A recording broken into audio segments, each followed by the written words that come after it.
What's up, guys? MC Carlos. MC Carlos, my name is good. Esta fiesta aquí en Cabo a huevos.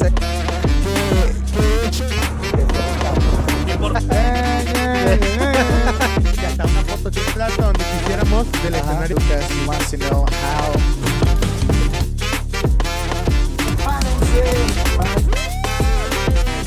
And my man Carlos, we down here, Cabo, clean it up. This the guy, he get the party started. He the dude, he teaching people, he doing the entertainment thing, big level.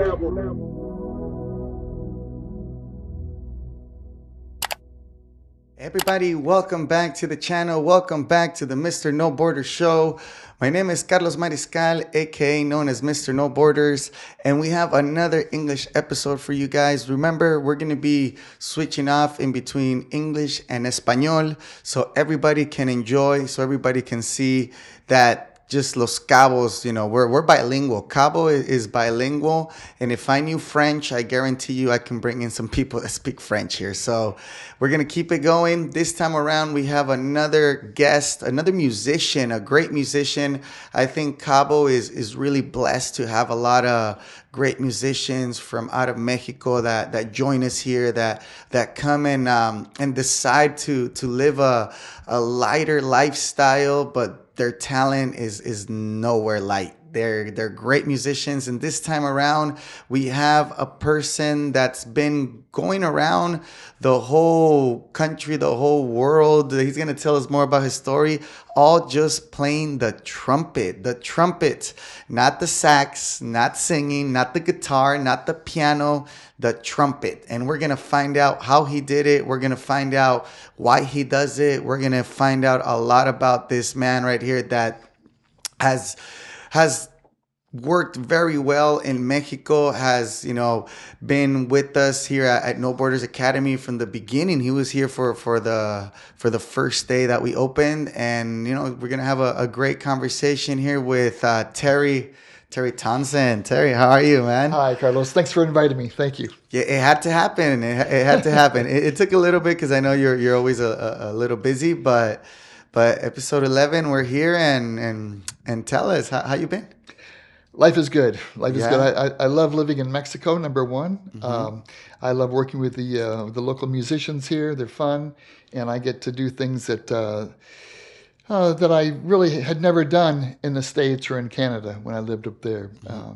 Just different types of music with different players. They come from different backgrounds. You know, it's fun. It's very entertaining for me. See, right off the bat, in less than 20 seconds, I didn't know you lived in Canada. Yeah. You see, things are popping off. Things are popping off. Okay, so let's take it back a little bit so we can know a little bit about how all of this got started. Why did you become a trumpet player? I mean, it seems like here at the school, there's not a lot of people that are really interested, sadly, in learning the trumpet. I think it's like trumpet, violin, like those, like not that pop, cello. Yeah. You know, it takes a special type of person to learn certain instruments. When did you realize you were one of those people? Well, I came from a very musical family. My grandmother played upright bass. My grandfather played vibes, accordion, and piano. I was raised in a very religious environment, and they were always on the road doing tent revival meetings, we say in the States, where they would go to town for 2 weeks at a time and preach and try to Christianize the local community. But they had two other people that traveled with them, and they had a quartet, and they toured and did the music. My mother also played and taught piano and organ. We always had a Hammond B3 in the house with a Leslie speaker. She was always teaching lessons. My dad was a church choir director. So the family joke is even our sewing machine was a singer. If you knew English, that makes sense. Yeah. Anyway, and so my mother started me on organ when I was 8 years old with a friend of hers, taking lessons. And I excelled, but it just wasn't my bag, you know. It wasn't what I wanted to do. And then one Sunday night in church, this guy came traveling through town, and he was a trumpet player, and he played one song. And I was sitting in the third pew back, and I went, that is what I want to do. And from that day till today, there's not much more I'd rather do than play that goofy bugle, you know? Yeah. It's my passion from that day on. It's fantastic. Did you? I mean, just right off the bat, it reminds me. Did you see that movie Sinners that came out? You didn't. I mean, it's completely the other side of what you're Oh, is that talking right? about. But the main guy, he's a musician. He plays the blues, and his dad is the preacher. So he kind of like talks about how like the music brings in and opens. It gets really trippy. It ends up being like vampires and stuff, but it really does connect on that part of like the music and religion and how it really opens up the soul. And I'll check it out. yeah, it's pretty good. It's pretty good. It gets Dark, it gets a little yeah. trippy and Yeah. dark, but it's good. So you never had a thought of doing something else? Never once. In fact, the first day fifth grade in the United States, fifth grade, you get to rent an instrument to play. So I went the first day, rented a trumpet. And the next day I went to class and my teacher said, says, "Oh, Terry, you shouldn't pick the trumpet because you've got an overbite and you got crooked teeth." And I went, "But I want to play the trumpet." He says, "Well, we'll try it for a week or so." Man, there was no stopping me. I had to prove her wrong, you know? And luckily, my fifth grade teacher, we'd leave class 3 days a week to go to band, and then we'd come back to class.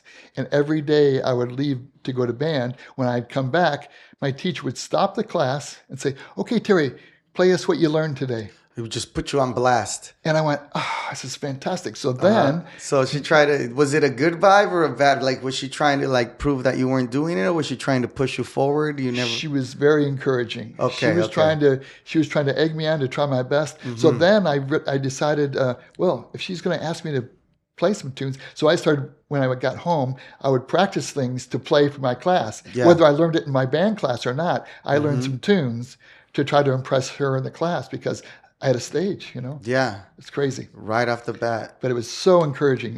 Mrs. K was her name. Mrs. K? Yeah. Oh, shout out to Mrs. K. Okay.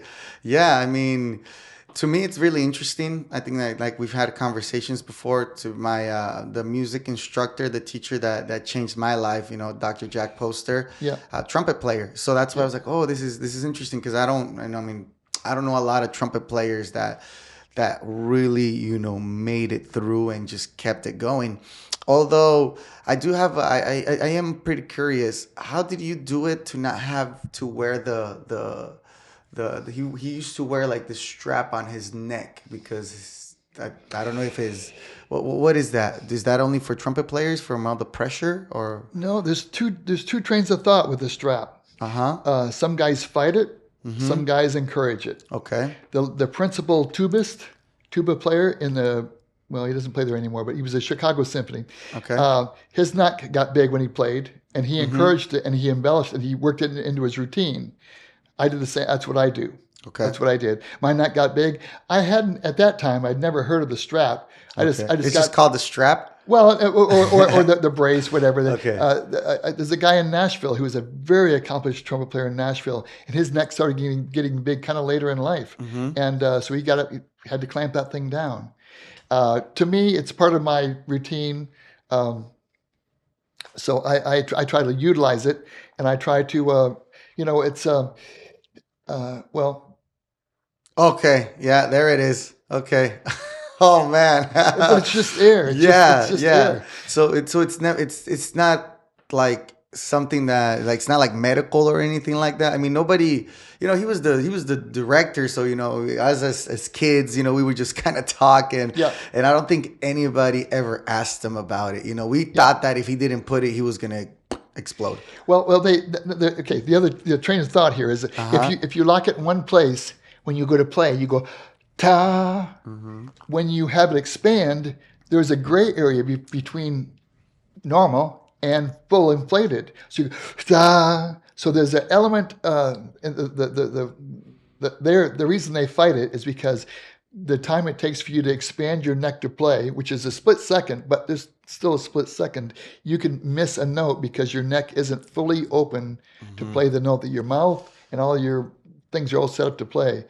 So for me, it was just from getting my mother when I was a kid said, "Stop! You're going to hurt yourself. You're going to hurt yourself." But Yeah, it looks like it hurts. not at all. In fact, a couple of years ago, actually down here in Mexico, I had some ear, nose, and throat issues, infection, and they ran a scope down there, and I went, "Oh, I've never thought about doing that." So he ran a scope down there. Says, "Hey, while that scope is down there, can I do this?" And show it to me. Like, oh my God! He says, "Well, you know what?" He turned it all around. He says, "Everything looks intact. You've done this for Okay. many years. Your muscles are built around that." So Okay. I was a little relieved that it wasn't hurt myself. Yeah. Okay. Well, I'm relieved to finally know the answer to that. I mean, I've always wanted to ask a trumpet player about that because I mean, it's one of the things that we had we always asked about. It doesn't happen to everyone, not everyone, but I mean, everybody's body's different, right? exactly So, right. Yeah. Okay. So you're growing up. You take your trumpet. You start to perform in front of your students. Your classmates, in front of your teacher. When did it click that I might do this for the rest of my life, or I want to do it, or did it ever come like that pathway of like, okay, I don't think I can do this I'll just go and study accounting or study something else? Well, I was very. I still am quite introverted. I'm not a very social person without a horn in my hand. Yeah. And even back then, even more so.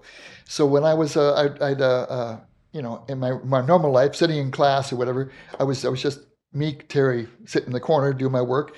And then when I got to band class, I was blessed with the desire to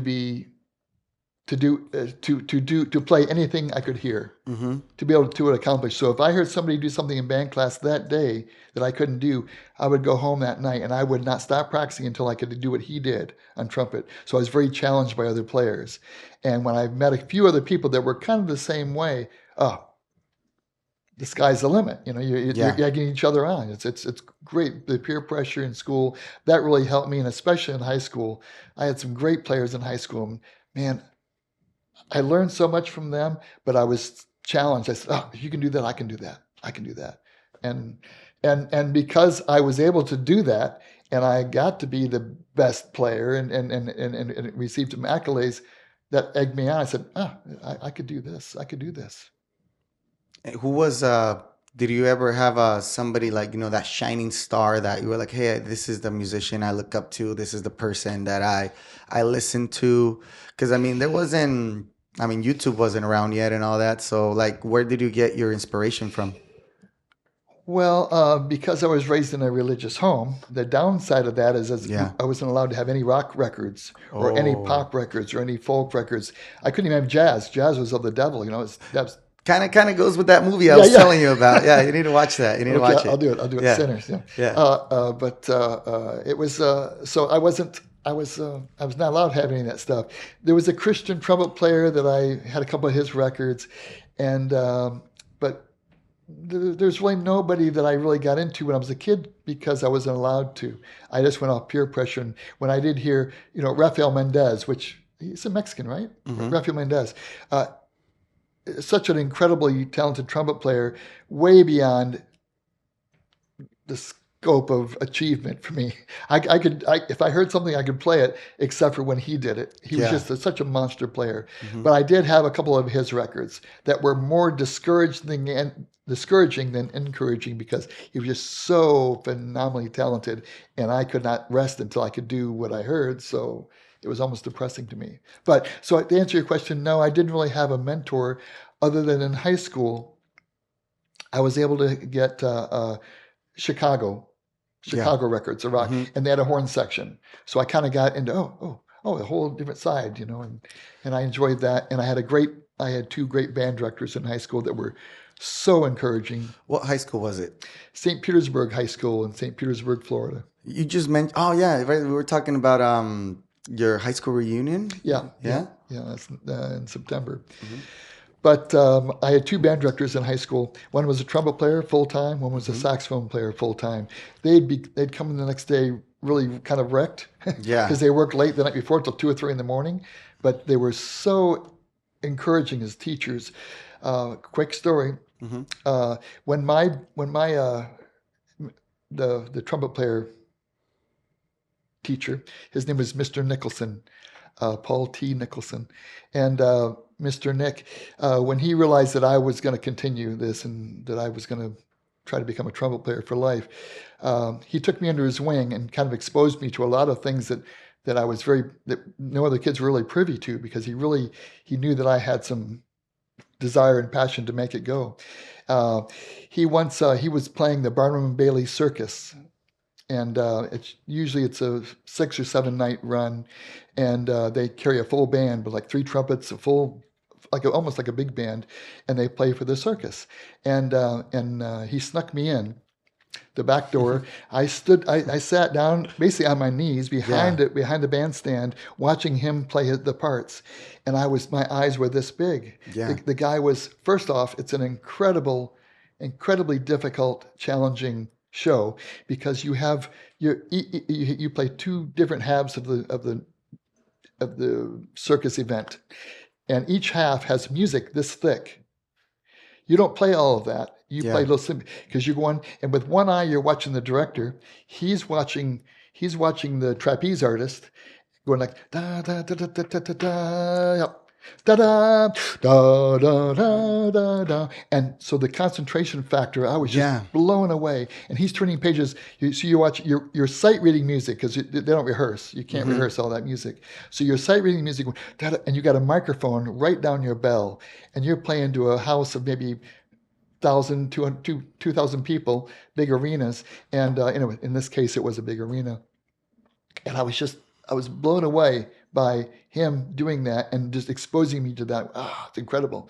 Well, fast forward years later, I was living in Nashville, and I got a call twice a year to play the Barnum and Bailey Circus. Yeah. So I was up here doing the thing that he took you into, that you thought was back. Yeah. No, I mean, it's interesting for you to mention, because I mean, you wouldn't think, or at least, from my generation, just circuses are completely different. Right now, I mean, good thing the animal laws passed and all that. But in general, I mean, just the circus now is really just like the audio, a couple lights, a couple people doing some things, but it's definitely not. Yeah. You don't have, I mean, just for me to hear you had a live band at a circus is just not something that I click into, It's that sounds really, really nice. It was so fun, but exhausting. You're playing 3 hours per show, and on Saturdays you play 3 of those shows. So by the last show, and it was taxing. I could hardly talk. Your lips, your chops were just fried. But it was so much of an accomplishment, because you're concentrating for the entire time, going da da da da da dee doo doo doo da da da da. Anyway, I have fond memories of that. Yeah, well, I mean, just before we leave the whole Terry back in the day high school era, I mean, you said you were, probably like lead trumpet for sure, but you were from a Christian family and all that. Were you allowed to have like girlfriends and stuff? Because I mean, I remember being like one of the better drummers in drumline, and I mean, when you're at the top of the top, you end up. You start to get a little popular in the football games and the basketball games here and there, the cheerleaders, because you see the cheerleaders a lot. So, were you a little famous? Yeah. There was of course I from my parents, I dated some girls that went to our church. Okay. But I had some girlfriends, and we used to have the color guard, the girls that carried the flags. Yeah, the flags. And the cheerleaders were kind of more for football players. They weren't really into band guys. Okay. But the flag girls, they were all over the band guys. And yeah, that's what I'm saying. Yeah. I mean, I ventured out into some cheerleaders. It was good. I mean, it was just good. It was good. It definitely kept me out of trouble. That kept me entertained. Yeah. And so moving from the high school, when did you go play at a university, or you went straight to work? Well, I won a 4-year scholarship to a university in Baltimore, Maryland. Okay. But looking back, I regret that I didn't continue. I went for 1 year and got completely bored with still going to school, and I went on the road. And With the circus or? no. I went on the road with a contemporary Christian band. Okay. Kind of kept on the footsteps that you were Yeah, taught. I was in the same path that I was. And I did that for about a year and a half. Married the lead singer, and then we moved to Nashville. And when I moved to Nashville, then my whole world opened up. It was just it was incredible. I went to Nashville in 1979. And it was a gravy train for trumpet players. With my church connections, there's a really big contemporary Christian recording studio that was very famous called Great Circle Sound, and I would go in there 3 days a week. I'd like it's like punching a time clock. Yeah. With the best trombone player in town and with the best saxophone player in town, and what we would do is we'd be recording custom records for people that paid them a lot of money to cut a record in Nashville. People would come to town. They want to record a record in Nashville, and this recording studio would hire all the musicians. If they wanted to pay extra and have a horn section on their record, then they would pay extra, and that's when we would come in. Yeah. But what we would do, we were all horn arrangers, and so we'd sit and we'd take turns writing charts. I'd play the song. While they're playing the song for us to listen to, we're in the booth. Your turn. You write this one. Okay, here we're ready, and we record that song. Just the next one. I love that. I love that spontaneity. I love the creative. The canvas is empty. There's no horns on it. There's nothing. And 9 times out of 10, they had no idea what they wanted. They just wanted horns, a horn section, and that was so much fun. But I still wasn't playing any shows at night because. Were you like Were you like a lot of what's used now, like there's like ghost producers or ghost writers? Were you like a ghost trumpet player, like you played the part but you guys weren't on the album or on that? I think our names were on the records. Yeah. Okay. Sometimes misspelled, but our names were on the records. Okay. Not that it mattered because they sold 500 copies at the most. They weren't ever going to be big. Those records were never going to be big records. Those were some people that had some money that wanted to record a Christian record in Nashville. Okay. But then I got kind of a reputation that I could play, and I got called to do some other sessions, and then that was nice. But I had when we moved to Nashville, I was married at the time, and my wife wanted a nice house with a white picket fence and 2 cars in the garage, Yeah. So I worked a day gig during the day, and I'd get time off to go do sessions, and then I'd work, but I really wouldn't work at night because I wasn't really a bar player yet. Okay. Even though I was playing sessions, I wasn't really a bar player. I could read really well, and I got a bunch of sessions that way because I could read. But and then one day on my day gig, I ruptured a disc in my neck, and so I went in the hospital, and they did surgery on my neck, and I remember recovering, and the next day after I recovered, I got a message on my voicemail or my message machine, whatever. A guy said, "Hey Terry, I hear you're a trumpet player." He said, "I've got a gig on Saturday night. My trumpet player can't make it on Friday night. My trumpet player can't make it on Friday, but he'll be back on Saturday. Can you work the gig? It's a regular R&B gig. We have charts." And I went, "Yes, yes, I can do that." And I'd never played R&B before. I'd never experimented with that. And so it was a tuxedo gig. Oddly enough, it was a private event. And I was wearing a big neck brace, one of those. So I drew a bow tie on the neck brace. Okay. And I wore tux with this drawn-on bow tie.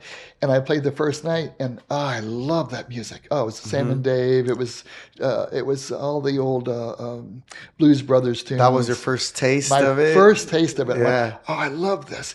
And the leader comes up to me after the first set and says, "Hey, can you play tomorrow night?" I said, "Well, I can, but how about the guy that's supposed to come?" He goes, "I'm going to get rid of him." I said, "Ooh."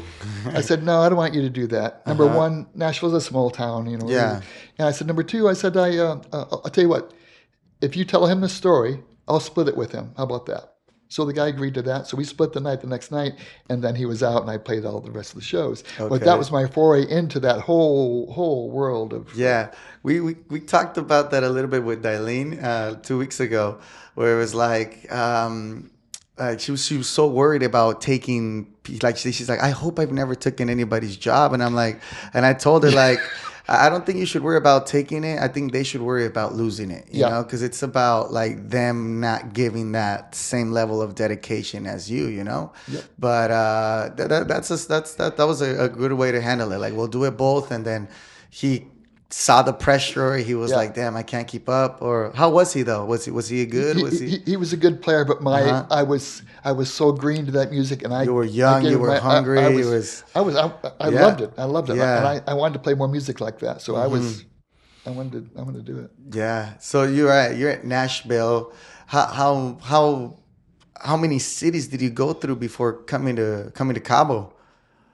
Oh, Because I mean, Nashville is kind of far from here. yeah. No, there's a long road, a bunch of stories. Yeah. In the meantime, I won't get into some stories, but Uh-huh. I was even in Nashville, and I got a call to. Well, I got a call. Anyway, I got my mind goes off. Yeah. If there's some dark stories we can't go through, it's okay. We'll just skip through it. We'll skip through it. That's Yeah. all right. I know I have just too many stories about this, but I got a call to go to work in South America with Jose Luis Rodriguez, El Puma. El Puma. And at that time, he was a 40-year-old macho guy that was really big and famous on the telenovelas. Okay. And plus being an incredibly handsome singer that just was a swooner, you know. Yeah. And so I got a call. They said I had to move to Miami to take the gig. Well, I thought, this is a pretty good gig, and it paid really well. And so I moved to Miami for 2 years. We're on a 2-year contract. But he'd only worked like 2, maybe 3 dates a month. But we were paid the whole. Yeah, we got it was a contract. And so I was working with a lot of salsa bands and all kinds of Latino Latin, bands, Cuban. Oh, it was fantastic! Right? What a great education. Remember the first time I walked into this rehearsal with this band, and it was in somebody's house in Hialeah, which is a very Latin neighborhood. And I see timbales over here. There's probably 12 family members in this living room, and the grandfather was a piano player, and he passes out the charts to us, and all the stems are going the wrong way, and he's old school, you know, he's the real deal, and he counts it off, and I said, this is going to be a mess. Too many people, you know, they got all their family. Oh, Uncle Fred's here, and Uncle Roberto or whatever. Anyway, so they went. He goes, it was like clockwork. Oh, I went, how can they do that? That's fantastic. And they were Cuban, or were they from? They were You know, I don't remember. They could have been Cuban. Because I know like in Cuba the music. I mean, in Mexico, you know, we're musical. Yeah. You know, the Latin people were musical, but the Cubans, it's like in their pretty much their basic education. It is. Yeah, like they have to study music, and that's why like the whole family just clicks it in. I mean, even in the big band, we have a There's a really good Cuban player. Yeah, we have 3 Cuban players now. Yeah, so it's great. But no, that was a really great experience. And then that contract ended, and I had my daughter by then, and I didn't want to raise her in Miami because it was kind of dangerous down there at the time, early '80s. So we moved back to Nashville. Okay. And then I just picked up where I left off, and yeah. And then I was there for many, many years. Yeah. 25 years, actually. Okay. And then I'd gotten a divorce many years before that time, so I was single. And I met this girl from Vancouver, Canada, at a show we did in Portland. And we fell in love, had a long distance for a while. She moved to the States, and then her parents were really ill, so we took off and went to Vancouver only for a month to see what we should do with her situation. And so we went up there, and I fell in love with Vancouver. And I went out and heard a lot of great musicians. I went, oh, I could live in this place, you know? So I was on the road at that time with Delbert McClinton, actually, in Nashville. And I had taken a leave. And he says, well, I won't replace you till you get back. I mean, when you come back, you have a job. So I left. And so I go up there, and I'm up there a month. And I called him and said, you know, Delbert, I'm not going to come back. I'm going to stay up here. It's really great. Time for me to go anyway, you know. Yeah. At that time in Nashville, this was 2000. This was 2005. Okay. A lot of great players from LA and New York were moving to Nashville. Number one, the real estate was so cheap there relatively to where they were, from there where they were from. Yeah. And there was so much work. All these huge touring bands would come to Nashville to pick up their musicians. So and I was fortunate living there, doing a lot of stuff. But these guys, and they'd come to town and they'd work these clubs for free just to be heard. Mm-hmm. And of course, us guys that have been there forever and have house payments, I can't compete with this. Well, you guys are... Yeah. Luckily, I had the road gig with Delbert for 10 years, and I stayed with him.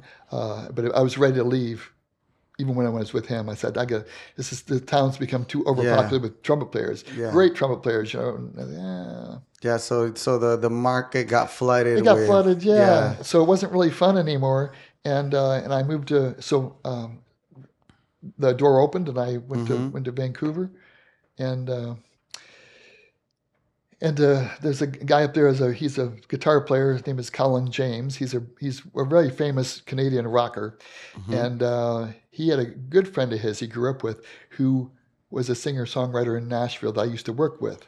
When I finally moved to Vancouver, this guy calls Colin. Colin's getting ready to do a new record, and this guy says, "Hey, Colin, there's a new trumpet player in town. You got to call him. You got to get him on your record." So he calls me, and I'm on his record, and I was with him for almost 6 years, and we almost toured the world with him. He was really big in Europe and Spain. We played Madrid many times, and Scandinavia. Wow, so that was like your first, world tour. No. I went to Delbert. Delbert toured a lot. Okay. My first show with Delbert was in Norway. Norway. Yeah. Wow. Did you ever realize like, wow, I can't believe this is gonna take me all over the world just doing what I love? Because I mean, you took the whole family thing to another level, right? Because I mean, they were just like, from what you told me, they're just touring around doing, the religion thing, living a humble life here and there. Yeah. And then here comes Terry and just blows it up and takes it to a whole nother level. Question, did your daughter keep the musical tradition, or was she like, I don't want to have to do anything with that? My wife, her mother, and I got a divorce when she was 6 years old, when she was 8 years old. When she was 6 years old, we put her into a Suzuki violin program just to expose her to it. Yeah. We didn't know if it'd take. And she really excelled.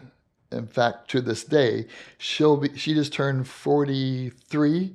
And our family joke with that is that I played Madison Square Garden. I played Radio City Music Hall 25 times. I played a lot of big haunts in New York, but I never played Carnegie Hall. And she has played it 100 times. Yeah. Oh. So she's very, very good. She has a quartet. She lives in Vermont now with her husband, who's an incredible arranger and writer and saxophone player. Anyway, and they fly her into New York on a regular basis to play shows with a quartet, doing pop, classical, all kinds of stuff. So that's a yes. That's a yes. That's a yes. So that's a yes. Definitely, I'm very proud. Wow, very proud that's of her. great. That's great. Thank Okay, so when was did you hear about Cabo in Canada, or how'd you end up over on this side of the border? Well, after I moved to Vancouver, Mexico is a common escape for vacations. So my wife at the time, she had been to Mexico a few times, and so we just said, hey, we'll take off and just go vacation down there once in a while. So we did. We went to Isla Mujeres, a little island north of Cancun. Went to Colima. Went to Guadalajara. Different places that nice places to vacation. And I fell in love with it. In fact, at one point, I was having a 50th birthday on a bed in some hotel somewhere with Colin James in Europe. I don't know where we were, but and it was my 50th birthday. I said, guys, by the time I'm 60, I'm going to be living in Mexico. I'm not sure where, but I guarantee I'll be living in Mexico. So I knew it was in my future. Yeah, I like the people. I just like the vibe. Anyway, so then living in Vancouver, Colin James, I'd been with him for 5.5 years. He decided to do a rock record without any horns. So he was going to tour, record that and tour that, which took us off the road. I was still playing in town, but I wasn't on tour. And my wife was a at-risk youth teacher. So she taught high school kids that nobody else would even touch, that were just messed up. Bad homes, drugs, alcohol, whatever the case was. And she just had those kids. And she was their savior and they were her savior. Yeah. It was a match made, special people do those kind of things. Yeah. And she loved that. She loved doing that. Well, at the same time, Colin decided to drop the horn section for a while. Her funding got pulled from the government for her program.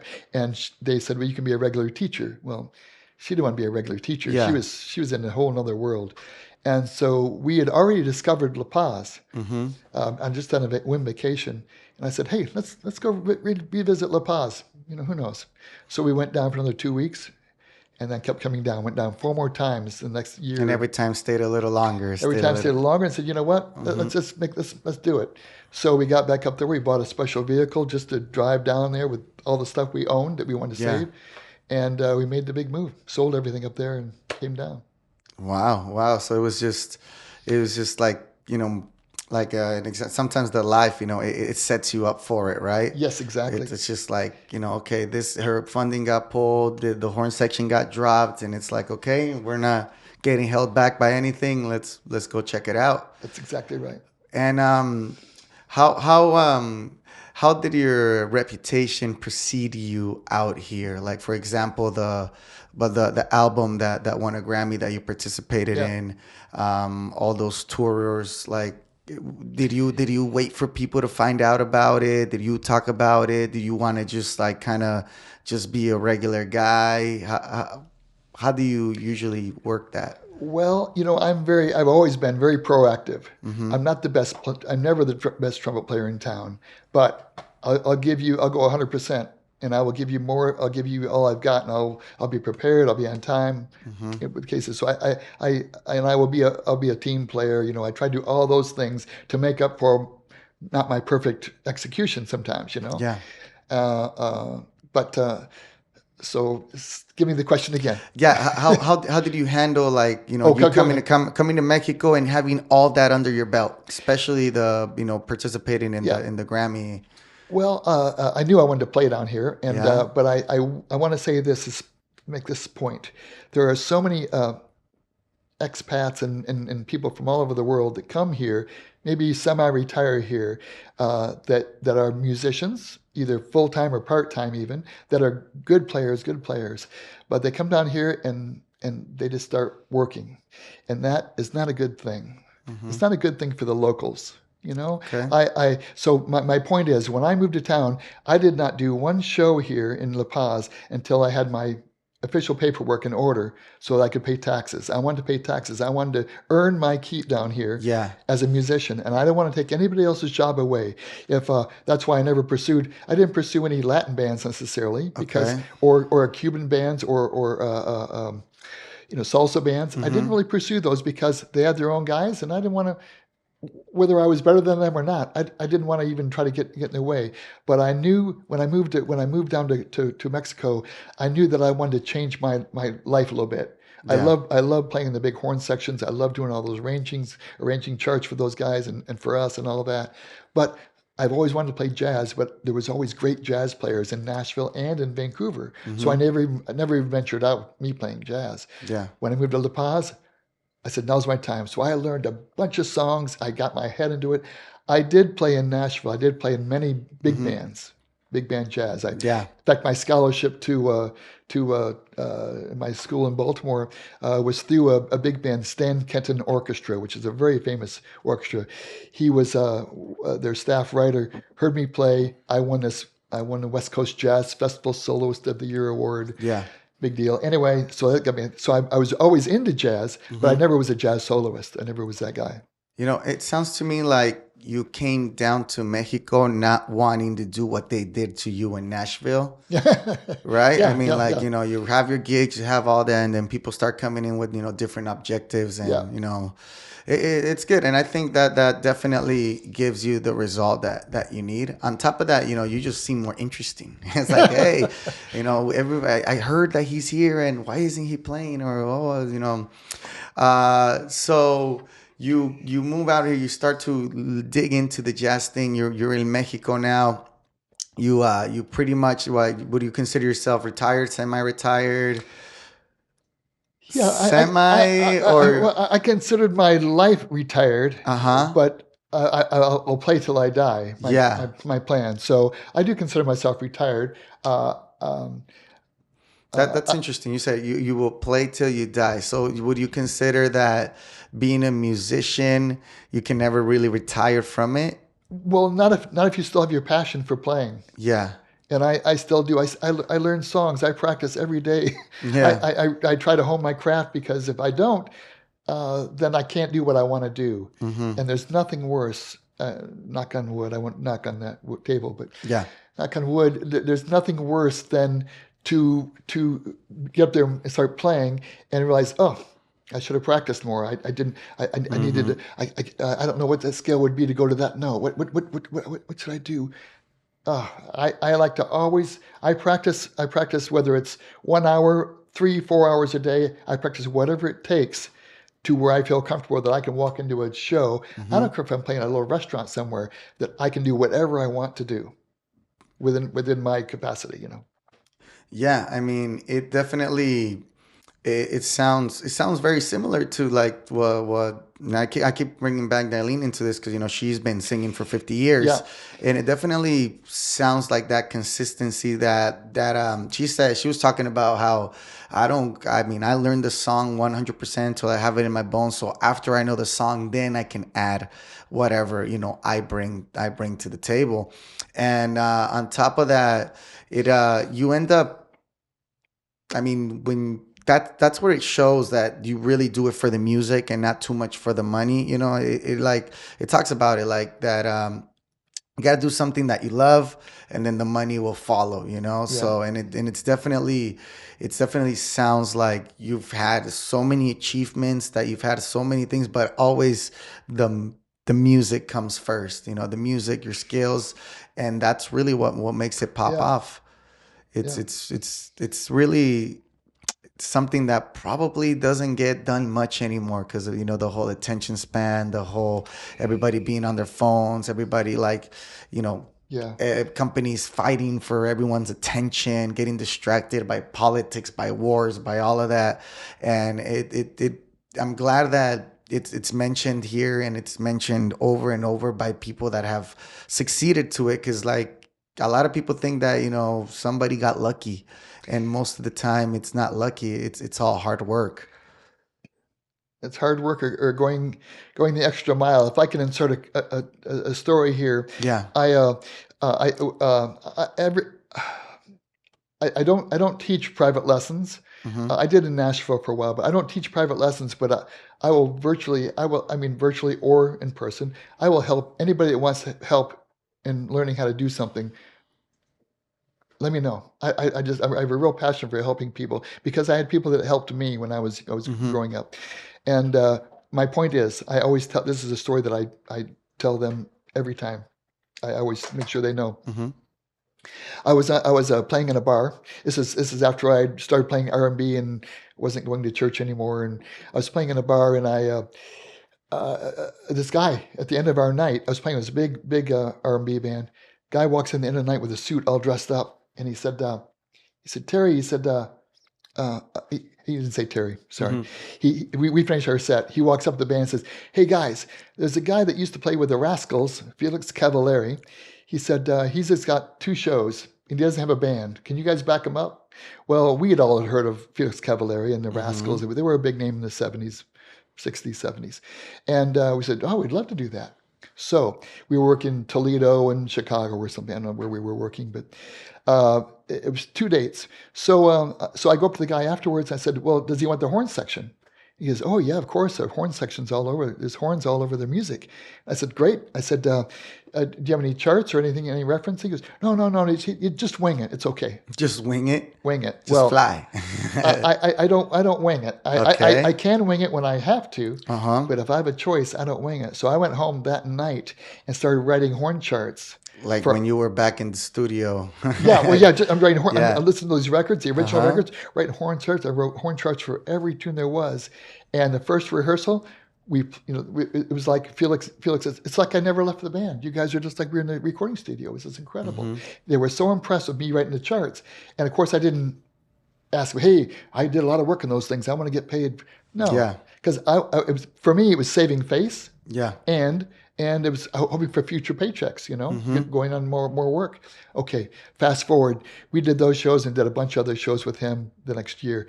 About a year and a half later, I'm in another bar playing with his band, and the bartender said, we take a break. His bartender says, "Hey, Terry, you got a phone call." And I went, "Who calls me at the bar? This is crazy." So I answered the phone. I said, it was the same guy with the suit who was Felix's manager. He says, "Hey, Terry, listen, the Rascals just got picked up to do Atlantic Records 40th anniversary show in New York at Madison Square Garden. Whoa. And they want you to be the musical director." So here I am writing charts for Paul Schaefer, for the Lebanon Band. I'm writing charts for the best horn players in New York. Only because I took the time to save face and write those charts. Yeah. And it was the biggest. It was recorded live and home box office. It was the biggest one night paycheck I've ever received in my entire life. Wow. Unbelievable. Okay. In fact, when the dues, when I got a message after we did the show, Yeah. I got a notice from the union that my dues were $800 for my payment for that show. My dues, so they wouldn't release my check unless I paid the $800. That was, it was $800 was $800, and I was, Yeah. and so, but when I got the paycheck, I went, unbelievable. So anyway, so I tell that story because Yeah. go the extra mile. It doesn't hurt you, especially if it doesn't cost you anything other than time. Yeah. And I mean, it you never know where You never know where it's gonna end up, who's watching, how it's gonna manifest into something Yep. a lot better. Yeah. That's so like when you say you did the Madison Square Garden, what would be like the top 5 achievements, top 5 moments in your career that you look back at? That sounded like one. You sounded That's. I was playing with these. I was in a horn section. I'd written these charts with a horn section. Yeah. In fact, I'd written, you don't know the song, but I'd written a reprise to an organ solo in one of the songs as a horn section feature, and the end of it is da da da da da da da. Good love, da da da da. Anyway, that was the song, and I'd written that thing, and Paul Schaefer looks over to me and says, "Hey Terry, you got another octave on that horn?" And I went, "Sure." And it was a couple 2 notes above my range. Okay. But because Paul Schaefer asked me, the room was full of the best players in town. You couldn't say no. I popped out the double C and he went, "Okay, let's do it." I went, "Okay." All right.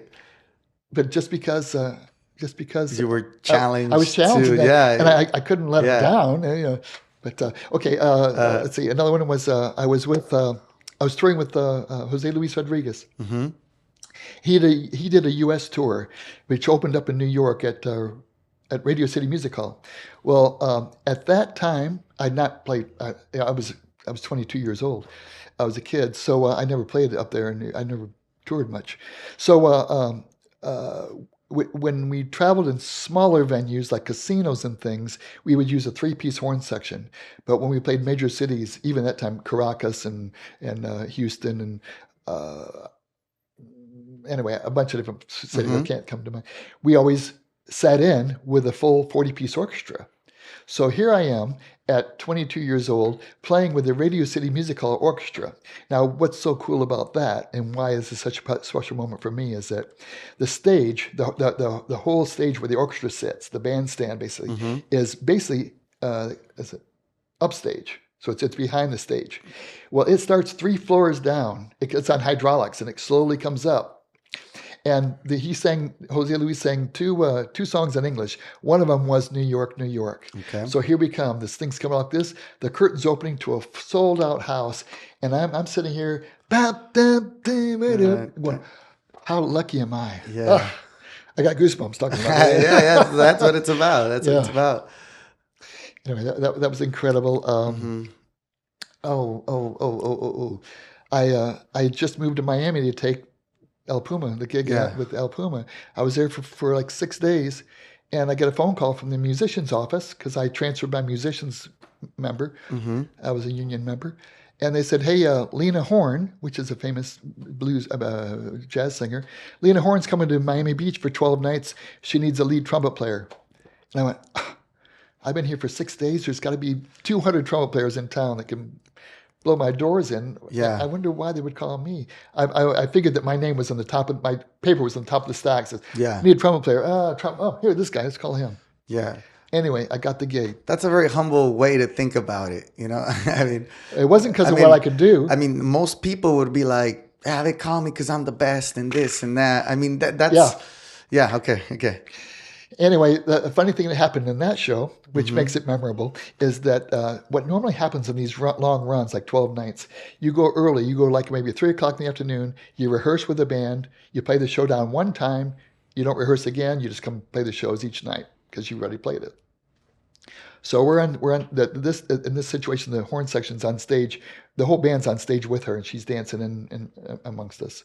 So we do the rehearsal. It's going great. I'm meeting all these great local horn players. She carries her own rhythm section, so those guys I didn't know and weren't going to know. Yeah. So we go to the rehearsal. This is great, fantastic. Now it's about 6 o'clock. It's about 6 o'clock at night, and the show's at 7 o'clock. And we just finished coming back from dinner, and I'm on cloud nine. I'm a kid. It was a great show, and it was a tuxedo gig. Unzip my tuxedo bag, pull up my, this way. Pull out my jacket, and pull up my shirt, and I look and I don't have any pants. Yeah, I remember this story. Yeah. Go. Anyway, I try to make a long story short. I didn't have any pants. I lived an hour away. All the stores were closed on Miami Beach. And I had blue jeans on. So I talked to the musical director. I says, hey, Paul, is this okay for tonight? He goes, oh, no, that's unacceptable. Yeah. Okay. So I regressed. I looked all over the theater looking for some black material to wrap around my legs because we were sitting down, but still. So I regressed to my family heritage, my religious life. I went out the back door to pray to the heavens for a miracle. I said, I need black pants in about 20 minutes. And so as I opened the back door, the security guard was wearing black pants with a satin stripe. And long story short, he and I were swapping pants in the men's room 3 minutes later and saved my gig with Lena Horne. Yeah, I remember that story. Yeah. Actually, this is you were telling me that story when we were doing the big band gig on Thanksgiving, right. 2 years ago. So I mean, this just opened up the door. So you started to do the jazz when I remember before we started the project and the project started going with the big band here in Cabo. You did a big band in La Paz. So tell us about how did the big band thing come to mind? What's your goal, your objective with the big band in general? I followed big bands. Why the obsession with the big band? Well, first off, for me, it's an exciting sound, and as a lead trumpet player, it's a big ego trip. Okay. It feels good to be riding on top of this thing and just playing all the high notes and making it happen. So I had that in my blood. I used to play with 2 or 3 different rehearsal big bands in Nashville, 1 or 2 in Vancouver. So big band was in my blood. And so then, so when I came down to La Paz, there were probably enough musicians I could probably put a big band together. And I thought, well, if they want to do it, I'll buy all the music and I'll be here every week to rehearse them. And we did it as a community band, not for profit. And we had a bunch of mariachi guys that played with me. In fact, 2 of the mariachi guys used to come over to my house every week just to work on the parts with me, so I could show them how to approach those kind of phrases and everything like that. Which was I love that. So I did that there, and then when I moved to Cabo, that's one reason why I moved to Cabo. I wanted to have a for-profit big band because there's nobody else was doing it at the time. So. Yeah, I see it like I think that you should start telling people, "Come on, man, I'll take you to the circus." I think that should Yeah. start being like, "Come on, man, I'll show you. I'll show you. I'll show you. Just duck and watch. Yeah. Just duck and watch." So you come out to Cabo. I mean, I know that. Some people are like, well, when are they going to start talking to Cabo about Cabo? But I mean, to me, this is like the most important part of this podcast, of this show, is to be able to, have the guests really get to know the people that are out here, the people that they're going to see in the shows. And more than anything, you've known the Academy. I mean, we want to inspire musicians. We want people to listen to your story and know that it takes time, it takes work, it takes opportunities, sometimes little miracles where, somebody will swap pants with you. Yeah. It takes somebody teaching you, somebody taking the time. Yeah. So it really brings me joy to be able to hear more stories, because, we've had a lot of conversations in the past. So now you're in Cabo, we talk about, the whole big band thing. We get the No Borders big band going, a rebranding does. So now it's like Los Cabos big band. What's coming up for Los Cabos big band? Like where can they find you in Cabo for that? And where can people go and listen to this music that you've been working on for your whole life? Talk about how are you in Cabo now? Okay. Well, Cabo has been very respectful of me and what I love to do and my passion. They've really supported me well, and I really do appreciate that. And I think Cabo is very fortunate to have an academy like you have got going here to exposing kids. I discovered music when I was a kid. It's very, very important, and you give them an outlet to play, an outlet for them to work. It's really good. But Cabo is a unique place. There's so many musicians here in town. I'm encouraged with the big band now because I'm getting some people calling me that want to be a part of the big band, that are good players and normally too busy to play in a big band, but they really want to become a part of it. And the more we have that, the better band we're going to end up with. Number one, and it's encouraging, for me. We did a show at the mall at the fancy Puerto mall. Paraíso? Yeah, we did a show there, a live show for free, just to play to the public. We should have advertised it more, but it wasn't. It was just a live rehearsal. We stopped and started. Yeah. But I think that's something that people want to see. It's, stop by and just check it out. I think it's a cool thing to see in the works, how behind the scenes kind of thing. Unfortunately, it's such a big band that it's expensive. Yeah. And so I can't say, hey, come out and see us every Thursday night, here, because it's not going to happen. Yeah. Plus, these are the best players in town, and they're not free all the time. Yeah. It's difficult that way. But it's like getting the Avengers together. Yeah. Yeah. Everybody has their own movie, and you'll get one like every so often. Exactly. But me playing jazz down here, I really enjoy doing that. And there are outlets. There's many hotels and resorts that have jazz now. Have had jazz and have more jazz now. I'm getting calls on a regular basis now for new venues that are opening, want me to be a part of something new, and I'm all over that. Whether I can do it myself or turn it over to some people that need the work. I don't need all the work. I'd like a little portion of of work, just because that's my passion. Yeah. But man, I'm willing to share anything. Let's just make it a better jazz town. Yeah. Have you ever realized that you might be one of those names that you looked up to when you were younger? Because from the time that we were involved in the big band, that you're the main drive for that. It's definitely getting to be able to play with you, being able to learn from you. It's crazy, but it's like, oh yeah, man, I want to be in the big band so Terry yells at me. I want to get yelled at. So I think that it all comes from all that experience and all that you lived. And I find it very, very cool that the music has to get passed on. It's like when the tribes, it has to get passed on. You have to teach it to somebody else because somebody taught it to you.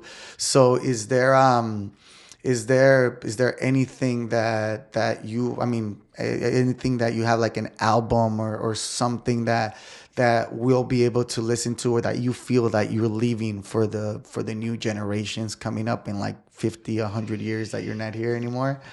You know, to answer that question, yes, I do have an album on Spotify, but it's not a record that will make me a legend in the future. Okay. It was during COVID. My girlfriend said, "Hey, will you record a sexy record for me?" And I went, "Ah." And during COVID, we're locked down anyway. Yeah. So I just went to my studio and I recorded 8 or 9 or 10 songs. They're all original, Okay.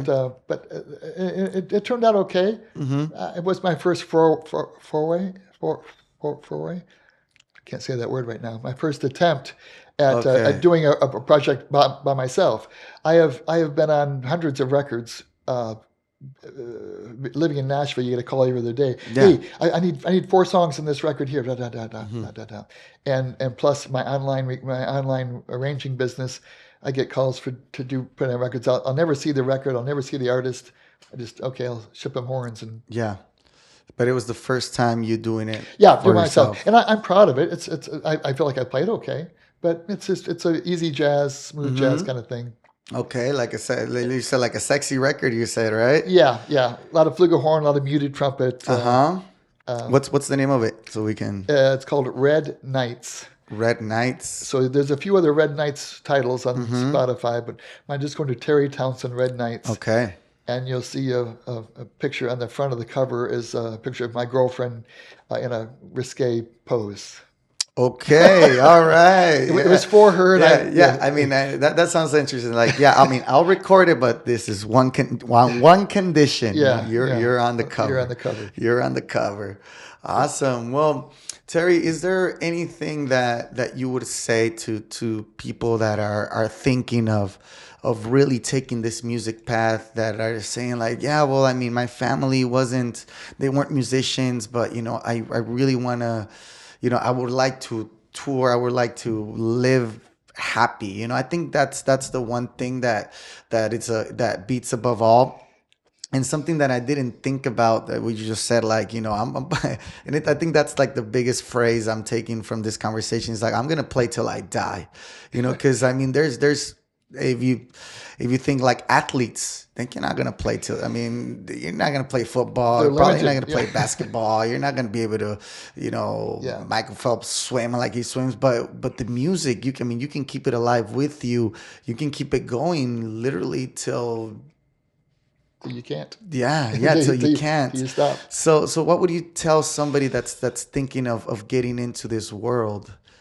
I would say find a genre of music you really like. Rock, pop, reggae. I don't care what you want to do, or if you like it all, just pick some artists and just start filling your head with the people that you really like their sound. Try to emulate. You hear a record, you hear somebody play. In my world, maybe Chet Baker or Dizzy Gillespie or whatever. But you just saturate yourself with those players. So almost through osmosis, you'll pick it up. Yeah. Try to emulate them. Try to play along with them. But I saw a great trumpet master class the other day. Great trumpet player who had a great career, and he said, you know what? There were always great musicians in town, but I called the guys for the recording sessions that, number one, I enjoyed hanging out with. Yeah. That I knew they could play the part, so they were prepared, that they would show up on time, and they weren't going to whine if we went overtime, or because we would take care of them. It's all good. So my point is, don't number one, don't try to nickel and dime the recording session or the tour. Get your fair pay. Don't be taken advantage of within reason. But if you want to do it, you just say, what's your budget? How much can you afford to pay for this, whatever? If it's because you have to have money to live, bottom line, and we want to be happy. But go the extra mile. Be the nice guy. Be the guy they want to hang out with. Yeah. Be the friendly guy. And go out afterwards and have a drink or a beer or whatever, or go with their family. Go out with their family and bring your family. Just be a nice guy. Yeah. And with people that you really enjoy working with in town. In this case, and don't be afraid to be proactive. If you, I got an incredibly high-paying recording gig. I met this guy in a supermarket, and he said he was a really good guitar player, and this is in Nashville. And I said he'd never heard of me, and I'd heard of him, and he said. He said, "Hey Terry," we met each other. He says, "Oh yeah. Somebody mentioned your name the other day. Oh great. He says, "Hey, send me something. Send me a little demo of what you do. I'd love to hear it. Maybe I can get you in a session." Well, I went home that day, and I put it. It was snail mail, but I put it in mail. He got it the next day, and he called me and says, "Terry," he said, "I just got your package. I saw you yesterday." He goes, "I said I'm not going to open it. I don't need to. By you doing what you say you do." That proves it. Yeah. And I went, yes. Okay. Yeah, so it's definitely the discipline, the what you said, being proactive. Do what you say you're going to do. Yeah. Yeah, do what you say we're going to do. Taking the shot, right? Taking the shot, but taking it on time. Yeah. Taking it on time when the opportunity is there. There's something really cool that I read that it's like luck. The definition of luck is preparation with opportunity. So like if you're prepared to take the opportunity, that equals luck. Yeah. Or if the opportunity shows up, you're prepared. But if you're not prepared and the opportunity shows up, nothing's gonna happen. Exactly. Good point. Yeah. Good So point. that's really, really good. Terry, I mean, I think that this really proves and it goes back to what I keep repeating, that things don't happen by accident, that it takes hard work, that it takes discipline. I mean, when we're interviewing a bunch of different people that have to do with events. For example, I interviewed my friend Joe about him going from a waiter to being now the manager at Thompson for two restaurants, Joe Rodriguez. And we did the quick math, but he put in 480 hours of extra time, no pay, learning how to become better. So he would be able to get that spot, Every day that he worked, he would work 2 extra hours, just learning the ropes, learning what to do next, So it's that extra time that's going to make you better. And Terry, I mean, I hope that everything goes well, that you're always welcome here. And yeah, man, we'll be in touch, seeing what comes up next. And all the best to the Academy here. You're doing a great work. Thank you for that. Thank you for being here with us, Terry. Thanks for the invitation. Is there anything else? Anybody, any ex-wife you want to say hi to? No, I'll leave those off the list. Awesome, Terry. Well, everybody, this was the Terry Townsend episode number 11. I hope everybody got to learn a little bit more about that Nashville scene, about how, really just dedicating yourself to something. It doesn't matter what it is. We would love it if it's music, but whatever you dedicate yourself to, you work through it, you push through it. If you guys, heard those parts, there was times where things didn't work out, but sometimes, you just got to keep on learning. You got to keep on going forward and knowing where you're going to be. Set your goals clear. If you're going to say in 10 years, I'm going to be living in Mexico, work towards it, and I guarantee you'll be there. So everybody, my name is Mr. No Borders, Carlos Mariscal here at No Borders Academy. Remember, like, subscribe, share, put in the comments if there's anybody from Cabo that you would like me to interview, would like me to know. And we're going to be here, keep on working, keep on interviewing, and we're going to keep on opening up the doors to the behind the scenes of everything that has to do with the Cabo event industry. Thank you, and we'll see you on the next one.